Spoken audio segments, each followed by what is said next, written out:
As I am filming this, it is a good day to be a wrestling fan because Dark Match, the wrestling horror movie, literally came out yesterday, and today is a massive event in the wrestling calendar, and it is my favourite event in the year.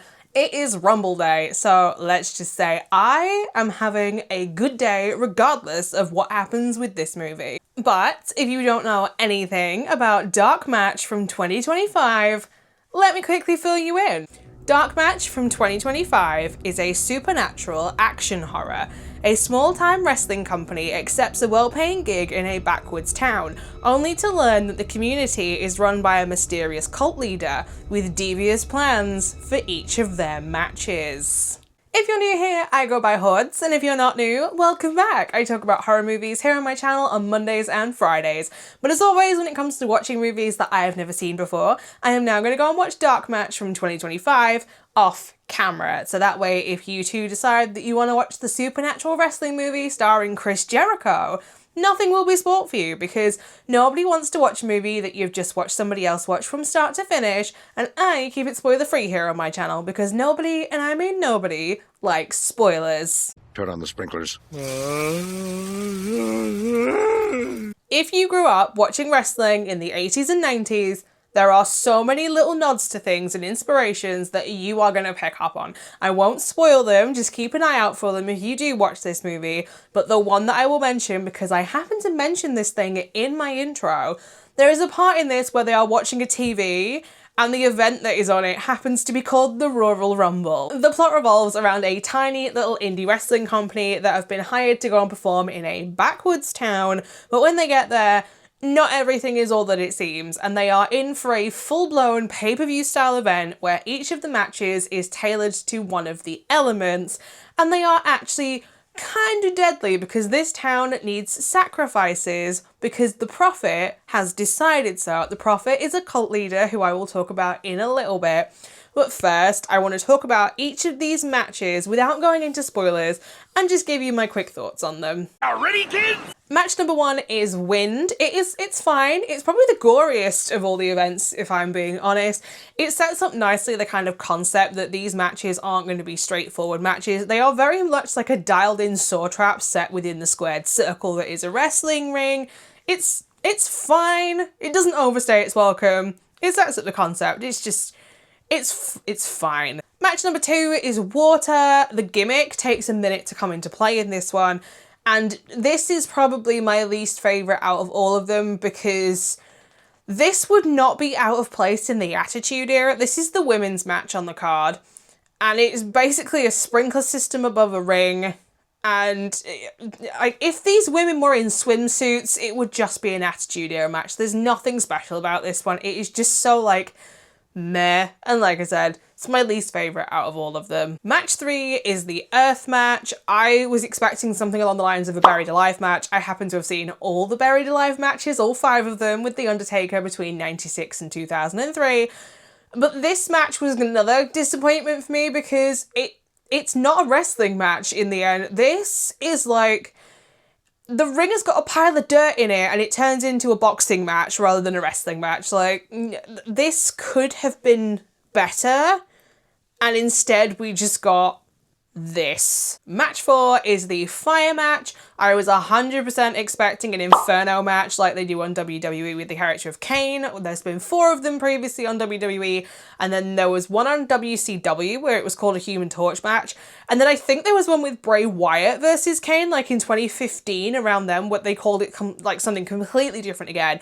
If you don't know, like an Inferno match / Human Torch match is you've got to set your opponent on fire in a ring that is surrounded by fire. And it is literally like, it's that match, but without being in a flaming ring.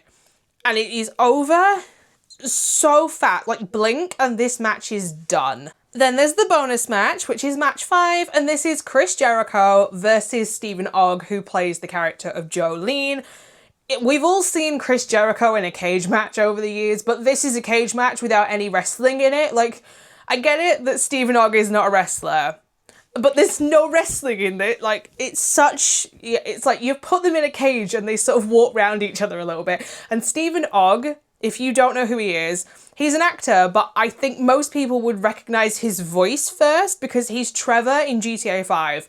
And I would have been much happier if he'd have bitten the Prophet, played by Chris Jericho, and just eaten his ear, because that would have been right out of the GTA 5 playbook. It could go either way. The matches are a big part of this movie, and they are just so meh. In all, I can't think of another way to describe them. They're just so meh. Like, if you have ever watched wrestling for a prolonged period of time, you have seen matches that have more extreme concepts, are more gory, are more violent. One that comes to mind is from AEW, when you had the Bunny versus Tay Conte, and Bunny was just dripping in blood by the end of the match. Like, if you've ever watched mainstream wrestling, you've seen things that are easily more extreme than the matches in this, or these matches have been straight up lifted from mainstream wrestling. Like, I think what I was expecting was matches that wouldn't be out of place in hardcore wrestling companies where they favour, like, shock value and stunt work and blood and gore and violence and weapons like glass tubes and staple guns, and, like, this just feels very, like, reined in, and they should have been, like, in a wrestling movie that's supernatural, I wanted more from this. I shouldn't be able to go and put on WWE Now, or TNA Now, or Ring of Honor Now, and see matches on pay-per-views that are more extreme than the matches would be in this. Like, you get what I mean? Like, they're not great. Scooby-Doo, take note. I just think they tried to do too much with the plot in this, and in the end it has a knock-on effect to do with everything in the plot for this. Chris Jericho is in this movie, like I mentioned in the beginning. He plays a character that is very much similar to, if you know him from AEW, his gimmick when he was the Learning Tree persona mixed with a cult leader, and as if giving him this persona where you're like, he's a cult leader who's a former wrestler and he's got supernatural powers possibly and is connected to Satanism in various ways.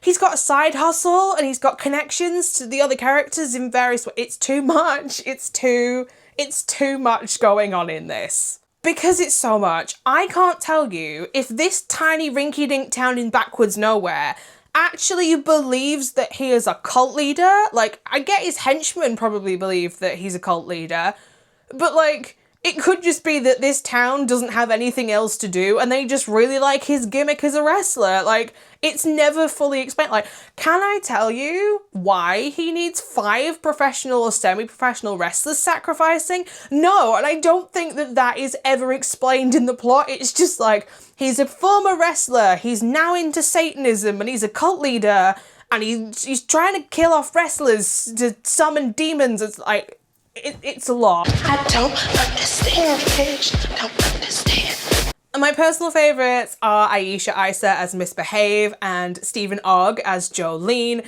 Their stories sort of interweave with each other as they have a relationship both in the ring and out of the ring. I just wish that Stephen Ogg hadn't done the voice of Trevor from GTA, because that's all I could picture in my head the entire time. But this brings me on to another character in this, and that is Kate the Great, who I am not calling Kate the Great anymore, but rather Kate the Great, because, dear God, does her character get on my nerves. And it is very clear that she has been inspired by former women wrestlers who were known to be backstage bullies and would then take a disliking to up-and-coming talent or people who were getting opportunities, and would then break kayfabe in the ring and just turn it into a full-on fight. Like, I understand that that is her character, but dear God, I hate this style of character. So kudos to the actress for making her hate her, but Jesus Christ, her character grates on my nerves. It is then paired with the fact that she's supposed to be the fan favourites. Bear in mind, this is set in the 1980s, and it's very much like, here's the white lady, she's the fan favourites, everybody cheer for the white lady because, oh, isn't she pretty, versus the black woman who is far more talented who deserves the opportunity more, but because racism exists at this time period and is absolutely rabid, like, she's not gonna get it. So, yeah, it makes me hate Kate even more because she's, like, white girl privilege. I will never be good, and that's not bad. The ending was certainly a what the hell moment, and if you have seen this movie, you should understand what I'm saying with this, but green is a choice. It was an unexpected choice. I have no idea why they decided to make it green, but they did, and that ending is not great. They kind of set it up that there's gonna be another fight between two characters, and rather than being like, let's do the fight, let's go out and make it like really explosive and a full-on action sequence. Nope. It's like, we're gonna square off with each other and then we're gonna fade to black and roll the credits. Like, I wanted that fight. Bang! Fade out. Roll credits. The soundtrack in this has no damn right to be as good as it is. If you love like an 80s pop rock kind of soundtrack, you are in for a treat in this because it is banger after banger after banger.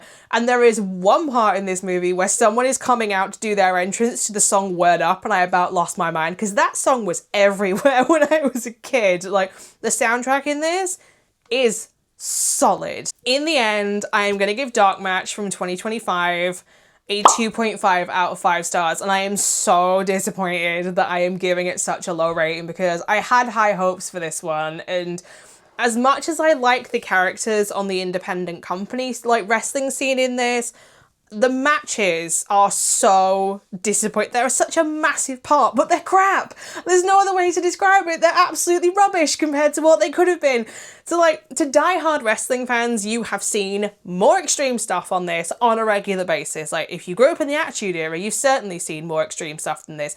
Mick Foley versus The Undertaker match is more extreme than this. You know, when Mick Foley nearly died? Like, that match is far more of a oh my god moment than anything in this. Casual wrestling fans, you will probably like this more because you'll understand some of the references, but not necessarily all of the references. And to somebody who isn't a wrestling fan, I don't think you'll like this movie at all because it just leaves you with so many questions about things that even wrestling fans can't be like, yeah, I know the answer to, because I don't think anybody knows the answer to. But my opinion isn't the only one that matters, which begs the question, should you personally watch Dark Match from 2025?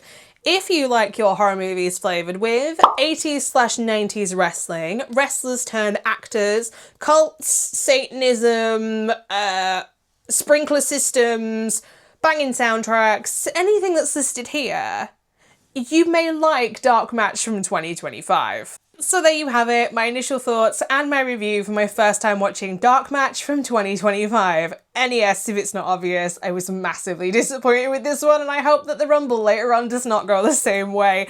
If you have also seen this movie, I would love to know what your thoughts and opinions are on it down in the comment section down below. And if you are interested in watching this one, like I always do, I will leave a link to justwatch.com in the description bar below the video so you can find out where it is streaming in your country.